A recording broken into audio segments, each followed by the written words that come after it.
नमस्कार, खरी खरी में आपका स्वागत है। मैं हूं मृगेंद्र सिंह। आज हम जनता से जुड़े एक ऐसे विषय पर चर्चा करने जा रहे हैं जिसके लंबे समय से मध्य प्रदेश में मांग थी। हम बात कर रहे हैं मध्य प्रदेश में शुरू होने वाली नई परिवहन सुविधा की, जिसका सपना मुख्यमंत्री डॉक्टर मोहन यादव ने प्रदेश की कमान संभालने के बाद देखा था। वह सपना अब साकार होने जा रहा है और शायद अगस्त से सड़कों पर बसें दिखेंगी। लेकिन मध्य प्रदेश एक ऐसा राज्य है जहां बिना पैसे खर्च, मतलब मध्य प्रदेश सरकार का एक भी पैसा नहीं लगेगा और जनता को बेहतरीन अत्याधुनिक परिवहन सुविधाएं मिलेगी। और इसके साथ ही एक ऐप पर सब कुछ होगा।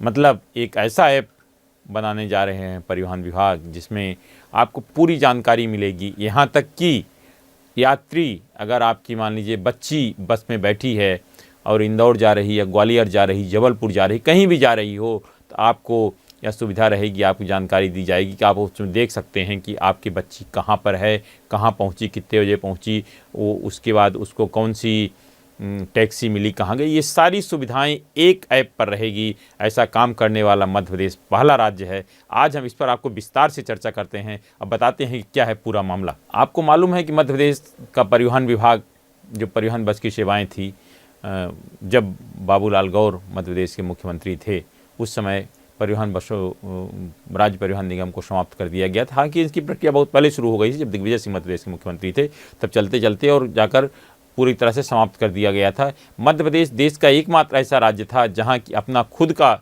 परिवहन निगम नहीं है। इस कारण यहाँ होता क्या है कि जनता से लूट मचती है किराए के लेकर। आप अगर जो त्यौहार सीजन होते उसमें देखिए, जहाँ 100 रुपये किराया वहाँ 150 रुपये लिया जाता है, 200 रुपये 250 रुपये लिया जाता है। और मजबूरी होती है यात्रियों की या जनता की कि जाएँ, क्योंकि उनके घर जाना रहता है, रिश्तेदारों में जाना रहता है।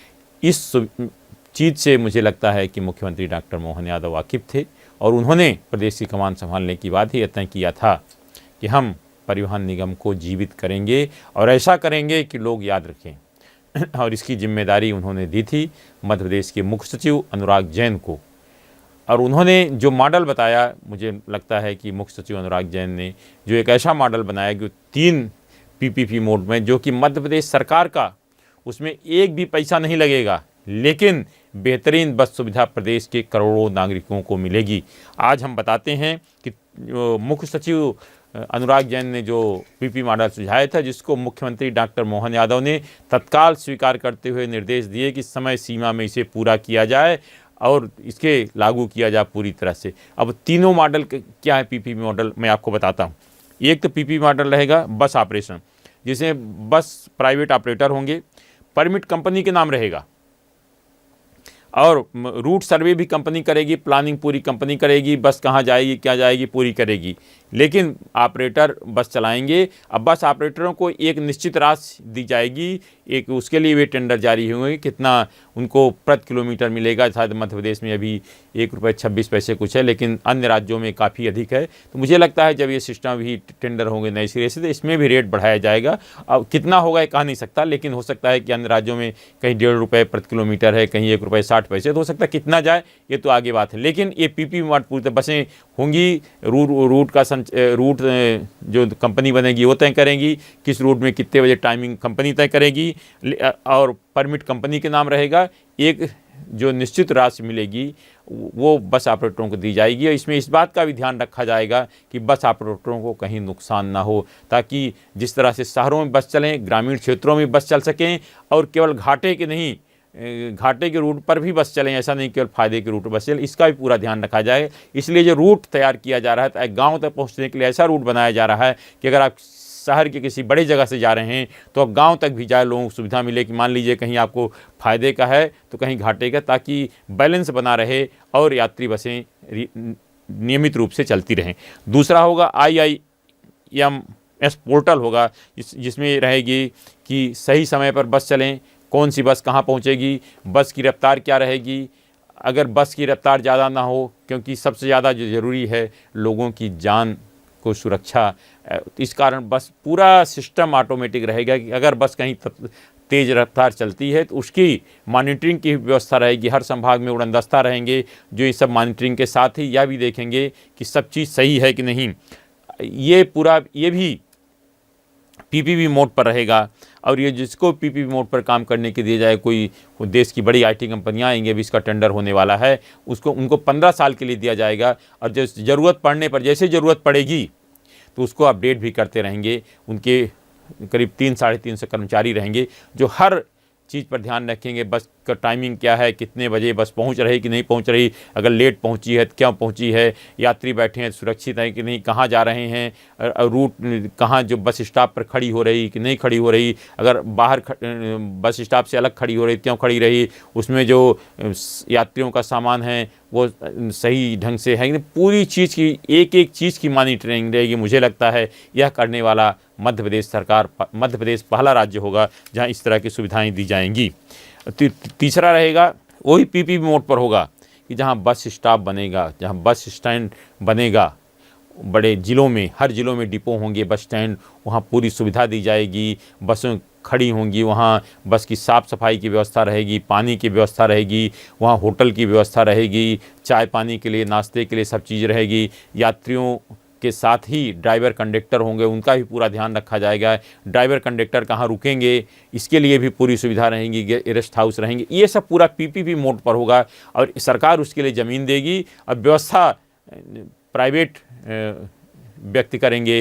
और पूरी एक जो अत्याधुनिक बस स्टैंड पर सुविधा होनी चाहिए वो सारी सुविधाएं रहेंगी, वो चाहे ड्राइवर हों, कंडक्टर हों या यात्री हों या और कोई आने जाने वाले हों, वहाँ सारी सुविधाएं रहेंगी। बच्चे हैं तो उनके गेम्स की व्यवस्था रहेगी। खेल, अगर मान लीजिए बस एक बस से दूसरे बस में थोड़ा टाइमिंग है, रुकना चाहते हैं, आराम करना चाहते हैं, पूरी चीज़ व्यवस्था रहेगी अत्याधुनिक। मुझे लगता है कि जिस तरह विमानतल पर या अत्याधुनिक जो रेलवे स्टेशनों पर व्यवस्था रहेगी वैसी व्यवस्था बनाई है मध्य प्रदेश सरकार ने। और तीनों पीपीपी मोड पर हैं। इसको जो पूरा पीपीपी मोड का जो मॉडल दिया था वो मध्य प्रदेश के मुख्य सचिव अनुराग जैन ने दिया था, जिसे मुख्यमंत्री ने स्वीकार कर लिया है। और जो एक बैठक हुई थी अभी 2 दिन पहले, इसमें लगभग सभी को मंजूरी दे दी गई। और आप देखिएगा जल्दी ही इस पर एडवर्टाइजमेंट निकलना शुरू हो जाएंगे, किसके लिए पूरी और कितनी बसें चलेंगी, इस पर सब चीज़ों पर तैयारी कर ली गई है। कैसा होगा, क्या होगा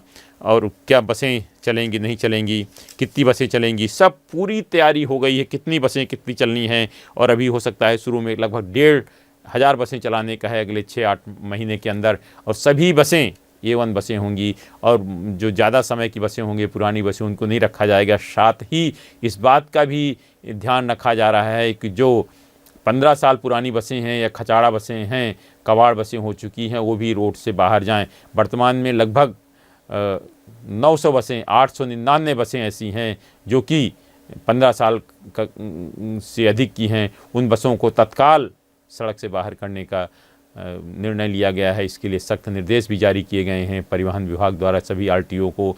लेकिन सबसे ज़्यादा लोगों को ध्यान इस बात का है कि यात्री हमारे सुरक्षित रहें, किसी के साथ कोई घटना ना हो और एक्सीडेंट ना हो, इसलिए बसों को अच्छी बसें चलाने का निर्णय लिया गया है। साथ ही ये जो नई व्यवस्था हुई है, इससे जो सबसे बड़ी बात होगी कि एक तो जो झगड़े रोज़ आप देखिए बस स्टैंड में खड़े रहते हैं, गाली गलौज होती रहती है, अरे बस पहले जाने दो, ये बस पहले जाने दो, इसको लेकर जो गुंडे लोग होते हैं या जो इस तरह के बदमाश लोग होते हैं, माफिया लोगों को रहते हैं, बस माफिया राज भी पूरी तरह समाप्त हो जाएगा कि हमारी बसें पहले जाएगी, हमें यहाँ पहले परमिट चाहिए। नहीं, कुछ ऐसा नहीं होगा, सब कुछ ऑनलाइन रहेगा ताकि लोगों को सुविधा के साथ ही जो बस ऑपरेटरों की गुंडागर्दी थी वो भी ख़त्म होगी। और जो कहा जाता था बस माफियाई जो रूट चाहते हैं ले लेते हैं और बेचारे जो कहीं पहुंच नहीं होती, गरीब होते हैं, वो केवल एक बस में अपने रोजी रोटी की व्यवस्था के लिए रहते हैं, उनकी बसें नहीं चल पाती, ये सब चीज़ें अब समाप्त हो जाएंगी। क्योंकि जब खुले में टेंडर होगा और परमिट कंपनी के नाम रहेगा तो पूरी गुंडागर्दी समाप्त हो जाएगी। अब बस का जो टाइम है वो पूरी तरह से तय रहेगा कि अगर कोई बस को किसी 10 बजे पहुँचना है तो 10 बजे पहुँचेगी। अगर वहाँ 10:30 चलना है 10:30 चलेगी। ऐसा नहीं कि उसके पहले कोई दूसरी बस चली जाए और उसके बाद और चीज़ें हों। तो साथ ही ये ध्यान रखा जाएगा कि कहीं बदतमीजी ना हो, कहीं मारपीट ना हो, कहीं गुंडागर्दी ना हो, अब बस सही समय में खड़ी हो। एक बात मैं और बता दूं, जो ऐप डेवलप किया जा रहा है उसमें इस बात की भी सुविधा रहेगी कि आप मान लीजिए यहाँ से भोपाल से गए, गंज बसौदा पहुँचे, वहाँ से आपको टैक्सी चाहिए, कहाँ जाना है, वो भी ऐप पर पूरी जानकारी रहेगी कि आप टैक्सी बुक करिए उस ऐप से और आपको टैक्सी वहाँ पहुँच जाएगी। ये रहेगा कि बस वहाँ कितने बजे पहुँचेगी, उतने बजे वहाँ टैक्सी आपको मिलेगी खड़ी, और बैठ के चले जाइए। आपके साथ ना कोई बदतमीजी होगी, ना कोई अगर हमारी बहनें हैं, माताएं हैं, तो उनके साथ ना कोई बदतमीजी कर पाएगा, ना कोई छेड़छाड़ कर पाएगा, क्योंकि सब सुविधा उसमें रहेगी। और अगर कोई ऐसा करता है तो जिसने भी अपने हमारी बहनों को बैठाया है या माताओं को बैठाया है, उसके पास ये जानकारी रहेगी। आप देख सकते हैं कहाँ गाड़ी पहुंची, उनके पास कौन बैठा है और क्या स्थिति है, सब पूरी जानकारी रहेगी। ये सब एक ऐप पर है। ऐप में और क्या सुविधा रहेंगी मैं आपको वो भी बता देता हूँ। आपको उससे टिकट मिल जाएगा, बस रूट की जानकारी मिल जाएगी, बस कितने बजे पहुँचेगी, उसी से आपको ये बुक कर दिया जाएगा। क्या आप अगर आपके समय है कि आपको वहाँ जो बस स्टैंड होटल है उसकी भी बुकिंग हो जाएगी, आपको कहाँ उतरना है उसकी सब बुकिंग हो जाएगी, कहाँ से गाड़ी मंगाना वो भी बुकिंग हो जाएगी। आपको इवन यहाँ तक खाने तक की व्यवस्था आपको अगर कहाँ चाहिए तो वहाँ आप पहुँचेंगे, वो सब व्यवस्था ऐप पर सारी की सारी जानकारी रहेगी कि आपको कब कहाँ क्या होता है। ये निश्चित रूप से मध्य प्रदेश सरकार की बहुत बड़ी योजना है जो कि अब मूर्त रूप देने जा रही है, और इसमें इतनी तगड़ी मॉनिटरिंग रहेगी कि ज़रा भी कोई इधर से उधर नहीं आप हो पाएगा। हर संभाग में और जिला स्तर पर उड़नदस्ता भी रहेंगे, और साथ ही ये भी रहेगा कि आपकी यात्रा की प्लानिंग करने से पहले आप पूरा ऐप में देख लें कि हमें यहाँ जाना है तो हमें वहाँ से कौन सी बस मिलेगी, कितने बजे पहुँचेंगे, और उसके बाद हमें किराया कितना है। अगर मान लीजिए किसी कारणवश आप नहीं जा पाए, आपको टिकट कैंसिल करना, वो भी उसी में रहेगा, टिकट कैंसिल हो जाएगा। या टिकट की डेट आगे बढ़ानी है कि आज नहीं जा रहे हैं कल, वो भी सब उसमें हो जाएगा। आपको टैक्स किसी तरह कोई शिकायत है वो भी पूरी हो जाएगी, और किस रूट पर है, कहाँ से, अगर ये भी उसमें रहेगा कि आप मान लीजिए गंज बसौदा जा रहे हैं, वहाँ से मान लिया आपको बस का रूट चाहिए तो वहाँ बस की पता चल जाएगी यहाँ कितने बजे बस आएगी। ये सारी जानकारी एक ऐप के अंदर रहेगी, और यह ऐप बनाने वाला मध्य प्रदेश देश का पहला राज्य होगा। इसका श्रेय है मध्य प्रदेश के मुख्यमंत्री डॉक्टर मोहन यादव, परिवहन मंत्री राव उदय प्रताप सिंह और मुख्य सचिव अनुराग जैन को, जिनकी सोच के कारण ये नई योजना आकार लेने जा रही है। आज सिर्फ इतना ही। इस तरह की खबरों से जुड़े रहने के लिए हमारे चैनल पब्लिक वाणी को आप सब्सक्राइब करिए। आपके पास भी अगर कोई खबर है तो हमें ज़रूर बताएं, क्योंकि हमारा नाम है पब्लिक वाणी।